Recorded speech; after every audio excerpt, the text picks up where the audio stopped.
రాచరికపు ఆనవాళ్లు ఉండకూడదనేదే తమ ప్రభుత్వ విధానమని సీఎం రేవంత్ రెడ్డి అన్నారు. తెలంగాణ తల్లి ప్రభుత్వ అధికారిక చిహ్నాలపై కీలక వ్యాఖ్యలు చేశారు. ప్రభుత్వ అధికారిక చిహ్నంలో రాచరిక పోకడలున్నాయని, అందుకే ఆ చిహ్నాన్ని త్వరలో మార్చబోతున్నామని తెలిపారు. అదేవిధంగా ప్రస్తుతం ఉన్న తెలంగాణ తల్లి విగ్రహం సగటు తెలంగాణ బిడ్డలా లేదని, నగలు కిరీటాలతో అలంకరించి ఉండడం సరికాదని అన్నారు. చాకలి ఐలమ్మ పోరాటం చేసిన నేల తెలంగాణ అని, అలాంటి వీర మహిళల అస్తిత్వాన్ని కాపాడేందుకే తెలంగాణ తల్లి నూతన విగ్రహాన్ని రూపొందిస్తామని స్పష్టం చేశారు.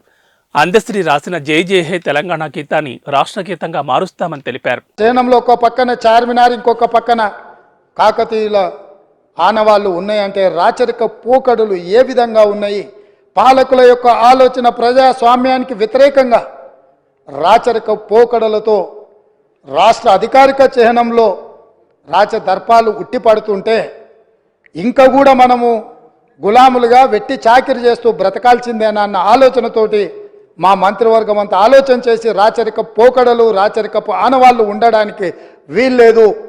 ఈ రాష్ట్రం ప్రజాస్వామిక రాష్ట్రం.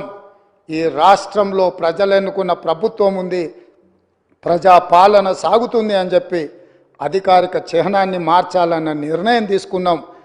తెలంగాణ తల్లి అంటే మన అమ్మ, మన అక్క, మన సోదరి.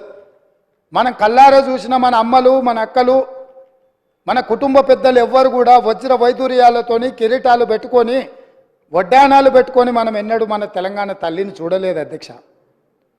కొంతమంది రాజులు, రాచరిక పోకడులు ఉన్న వాళ్ళు గడిలలో ఉన్న పెత్తందారులు ఏమైనా కిరీటాలు పెట్టుకున్నారేమో, భుజకీర్తులు పెట్టుకున్నారేమో, నడుములకు వడ్డానాలు పెట్టుకున్నారేమో మాకు తెలియదు. కానీ రాచరిక పోకడలతో, కిరీటాలు, వజ్ర వైదూర్యాలతో తెలంగాణ తల్లిని మనకు రుద్దాలనే ప్రయత్నం చేసిండ్రు.